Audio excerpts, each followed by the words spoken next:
you got a lot of new points and new aspects to start or even increase the use of contrast ultrasound. If you do so, sooner or later you will be challenged and asked also by cost issues. So we did this calculation also to look on the costs we are producing and to make a kind of balance to the benefits we can get out of this investment. Basically, the question, if you do a cost analysis in healthcare, is what health benefits do you get for the money you spend? And in times of limited resources, we more and more have to do these kind of calculations to justify the investments, even if it's very difficult sometimes to get a benefit for a patient into a money value. But we are challenged to do so. So today I will do an attempt to calculate the costs and the benefits for contrast ultrasound. If you do this cost analysis in healthcare, there are different options to do so. First of all, you can do this cost of illness analysis, which just calculates the cost for a certain disease. Then you can do calculations where you compare procedure to another procedure. Or you can do calculations where you justify costs due to a medical or clinical benefit, which is even more complicated. So you have to score a benefit like quality of life or better outcome or reduction of surgery or less invasive or less pain or less stay in hospital compared to money you spend, and do the calculation.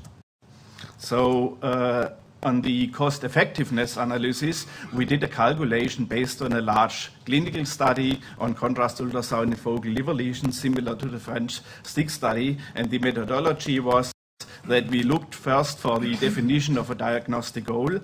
Then we looked on the definition of basic assumptions, which are the basis for doing the calculation. Then we defined different diagnostic procedures which may be suitable to solve the problem of diagnosing a focal liver lesion.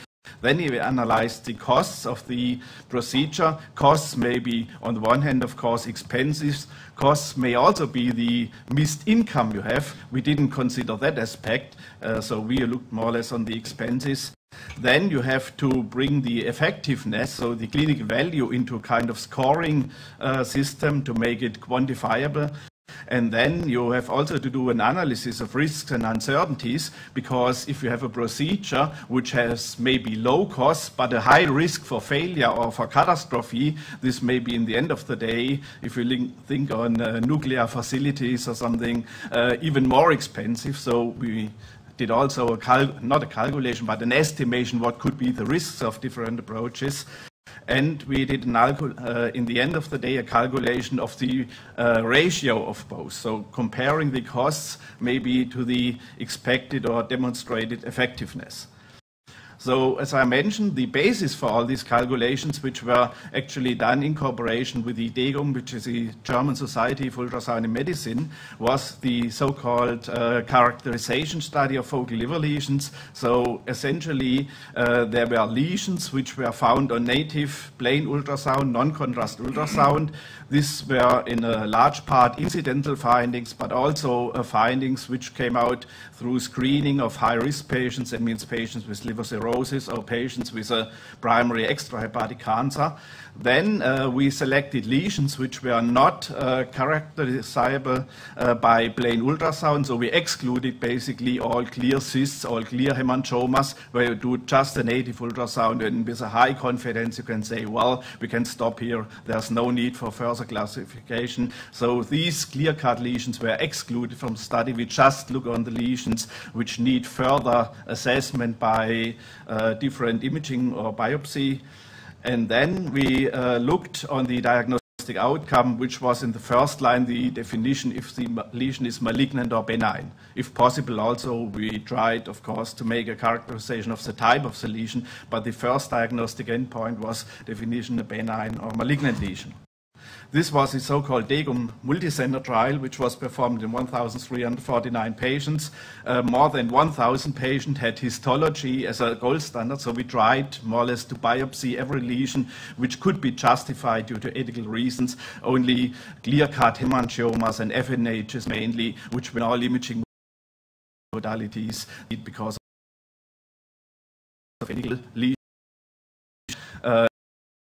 of any aggressively biopsy to have study.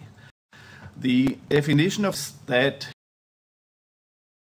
algorithm, the characterization of these lesions, which were available in standard hospitals, exotic modalities which were not broadly available, like PET MRI or whatever, which were basically native ultrasound, which was the basis I mentioned, then contrast-enhanced ultrasound, contrast-enhanced CT, contrast-enhanced MRI, and biopsy. The diagnostic methods should be, of course, accepted by the healthcare system, and they should be accepted by the patient. So these were the basic assumptions selecting these different modalities which were under evaluation in the study. And then it was clear that not one imaging modality alone could solve the problem. Already mentioned before, in the French group, you have in every modality some unclear diagnosis, some failures. You have to use, in the end of the day, a portfolio of different modalities to really pick up every diagnosis to the endpoint. So, patients with the native B-mode ultrasound, this was the inclusion criteria for detect the lesion, and if the lesion identified, first of all, you could go as a next step to contrast-enhanced ultrasound, or you could go to CT and MRI and biopsy in the different combinations indicated here. And that are the different scenarios we compared in terms of efficacy and in terms of costs. So if you look on the analysis of costs,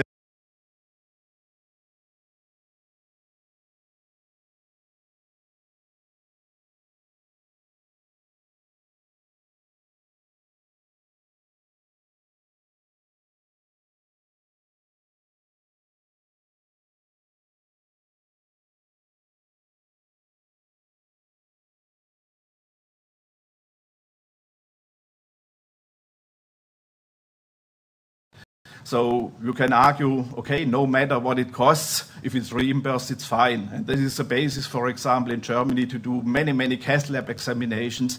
So we have 3 diagnostic cath lab just to do one intervention just because it's paid very well. So this is one approach, but of course it's not a very economical approach. But just to look on the figures which are reimbursed for the different modalities in Germany, so this is the calculation for the outpatients, so non-hospitalized patients. We have a catalog with codes, which is called EBM, and for B-mode ultrasound and ultrasound, we get in total a reimbursement of 41 euros. For contrast-enhanced ultrasound, we get more or less the same reimbursement plus the costs for the contrast agent, which are in total 111 euros. For CT, we have a reimbursement of 210 euros. For MRI, 249 euros. And for biopsy, including guidance by native ultrasound, for 101 euros. So if you look just on the reimbursement costs, so the money which is paid by the health insurance company, of course we have to exclude here the native B-mode because per definition this was non-diagnostic because only lesions non-diagnostic in B-mode were included. So we need further examination, and from that portfolio, biopsy would be the cheapest option but very close, followed by contrast-enhanced ultrasound, whereas CT and MRI is clearly more expensive to find the diagnosis. If you look on inpatients, the situation is a bit different. So patients in hospital, so in hospitalized patients, we have in Germany no reimbursement for individual activities. Instead, we have a reimbursement for a diagnosis. We have the so-called diagnosis-related groups, or DRGs. Here I just indicated one example. It's the code H61A, which means a malignant neoplasm of the hepatobiliary system or pancreas with more than 1 day stay in the hospital, complex diagnosis, and severe comorbidities, complications. So we have a base rate, which is a mean rate for stay in a hospital, which is 2,800 euros. And then we have an adoption factor, which in that case is 1.107. That means for these kind of patients, you get 3,099 euros. And it's up to you what modality you are using, what treatment you are using. And of course, for the hospital, it's more cost effective if the diagnostic modality used is cheaper. So actually, the important point is that for this calculation, There are reference hospitals, and the diagnosis is going into that calculation, but also procedures, the so-called OPS catalog, is going into the calculation. So if on a standard way a more expensive procedure is used in patients, they will increase the reimbursement for that kind of diagnosis. So the used technical modality has some influence, at least on the midterm, for these patients. These are the OPS codes for the different modalities, and you see in CT as well as MRI, there's a code for native examination as well as a higher code for contrast-enhanced examinations. In ultrasound, there's no number for native examinations, and to be honest, until 2 years ago, there was no code at all for ultrasound. The reason for that is that ultrasound was considered a general modality which anyway is used in any patient. So this was included in the base rate, and there was no extra code because it's just everywhere and used everywhere. So now, 2010, there was the first time introduced a special code for ultrasound, but only for contrast ultrasound, because it was realized that using a contrast ultrasound is a bit more expensive, more time consuming than the standard ultrasound included in the base rate. So now we have a OPS code in the hospitals for contrast enhanced ultrasound. That means on the midterm, if you use often in hospital contrast enhanced ultrasound, for example, for liver patients, they will increase the code for these patients based on that. So this was more or less the analysis based on the reimbursement of the procedures. But of course, this is a more or less political number. Now we do an analysis based on the real costs. We tried to calculate that. This is just a display showing you from an OECD health database the mean hospital costs per stay, per hospital stay in different countries, and you see Germany is by far not the most expensive country, so we are already, in comparison to international areas, quite cost expensive, which is a bit maybe astonishing, because Germany is considered as a high standard level with a lot of MRI scanners. We are close to Portugal, so this has maybe to be explained a bit. One reason for that is that we have a dual funding in hospitals. That means we split up the costs in hospitals in operating costs, which actually are covered by the health insurance companies, and in investment costs, which are covered by the federal states. So on the other hand, if you buy a very expensive PET MRI or PET scanner or MRI scanner, this is not really transferred into charges to the health insurance companies. This is paid by the social system. And this is the reason why we have a lot of very expensive machines in hospitals, because they are sponsored by different parties. Just to give you an idea how large the budgets are for that, so the reimbursement for the DRGs and special fees are paid by the health insurance companies are roughly 3.8 billion euros. The support for funding for investments are 1.1 billion. For short-term investments, another 0.8 billion, and in academic hospitals there's also some reimbursement or some money given by research grants. So very expensive PET MRI very often are financed by that way. So in total, that means there's a huge intransparency about the real costs, because there are different funding sources, there are different systems, and there's no clear figure what are really the costs of different procedures in hospital. So in the end of the day, we calculate by our own the costs for the different procedures, and this is a calculation for native ultrasound. You can see we calculated the costs for the machine over several years, other equipment in the room, the documentation, hardware, maintenance costs, the costs for the room, and also the variable costs for the physician, for the nurse, for the ultrasound shield, for the paper support layer. So for every material you use, for the time you use, we calculated the costs, and we end up in the end for native ultrasound for one examination in costs of 23 euros per examination, if you sum that up. If you do the same calculation for contrast ultrasound, and in red here or in orange, I've indicated the changes or the differences compared to the native ultrasound. First of all, we have here a more expensive machine. Before, we have a so-called Degum Level 2 machine of 50,000 euro costs. Here we have a high-end machine, 150,000 euros costs. Then we have higher maintenance costs because the machine is more expensive.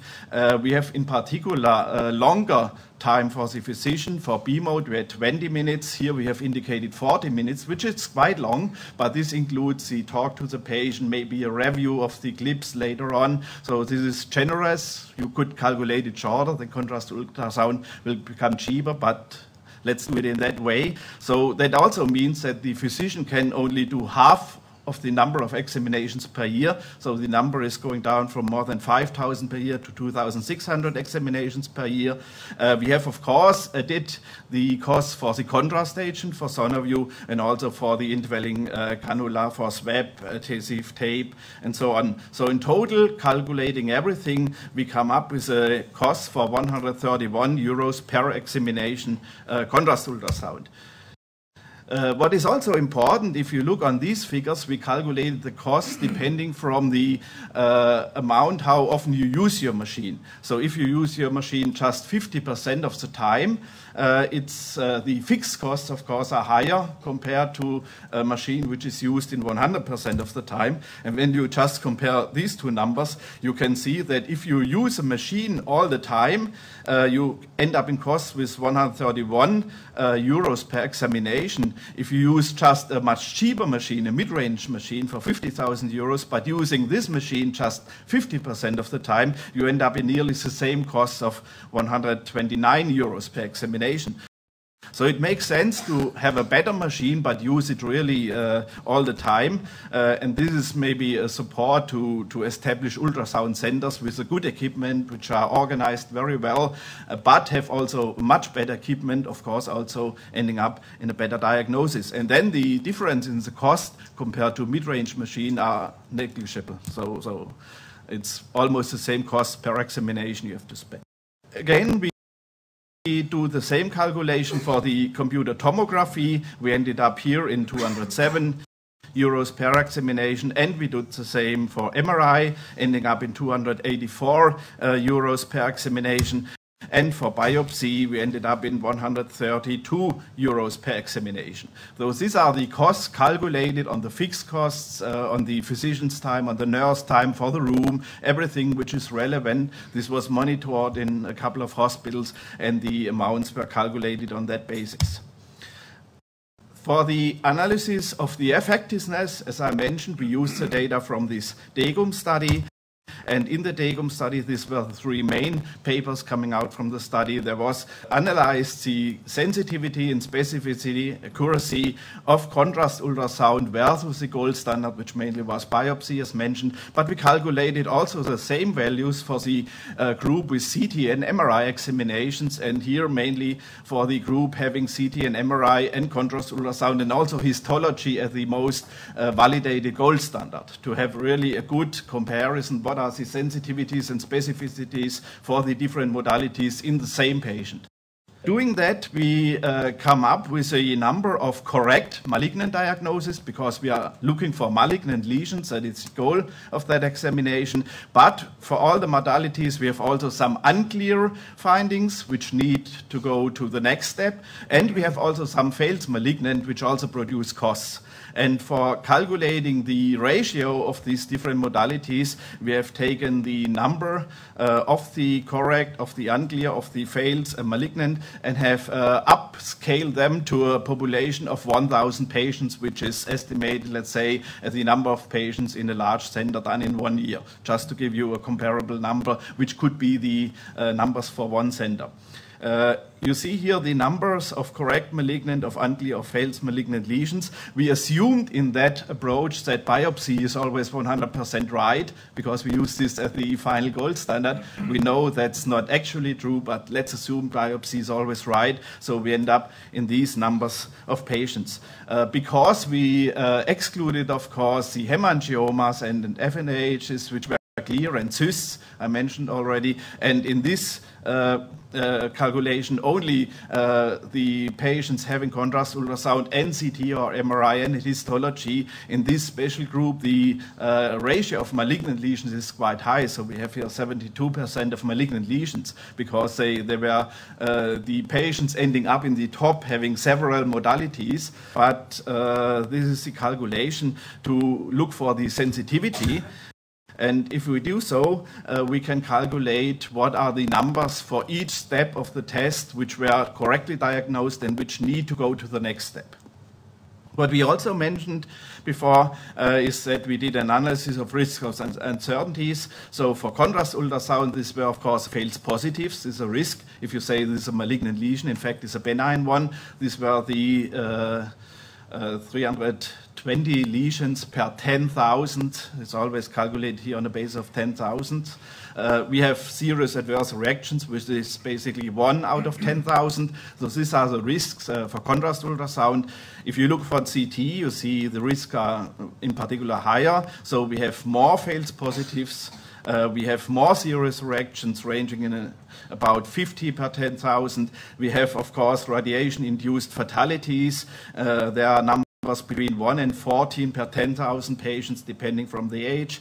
We have a huge problem with contrast media-induced nephropathy. The numbers are varying very much between 0 and 500 per 10,000 for patients without any renal insufficiency, and 1,200 up to 5,000 per 10,000, so nearly every second patient in patients with existing renal insufficiency.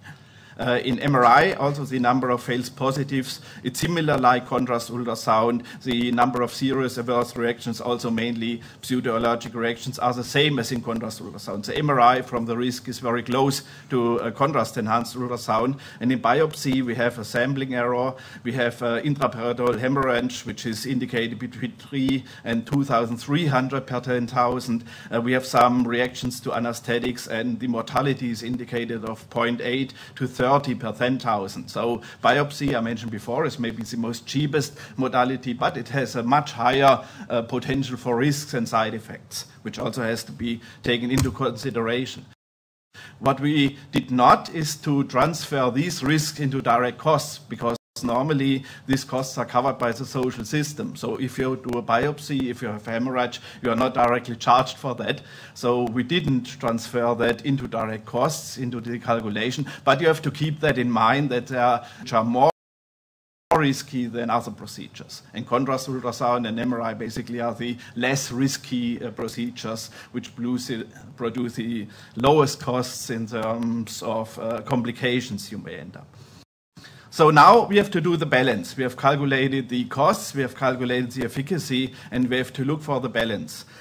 The first balancing you can do is just looking for the cost to detect one malignant lesion.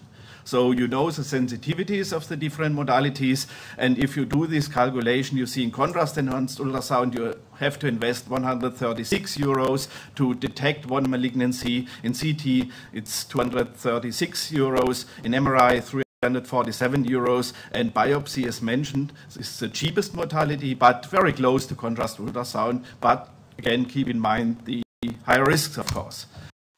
You can put this in a SCART like that one, calculating or balancing the sensitivity for the cost for examination, and you see contrast-enhanced ultrasound is very positive in this calculation. Maybe a little bit better is biopsy, so doing native ultrasound and biopsy every lesion you can find, but again the risk and the discomfort for the patient has to be taken into consideration.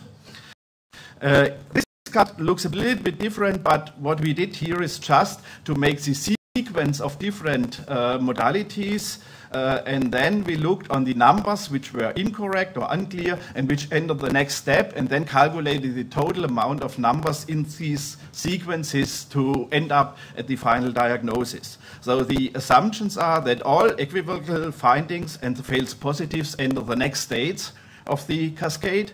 The rate of malignant lesions remains constant during this, and the biopsy is always correct. So some of these assumptions are not completely valid, but more or less let's take these assumptions.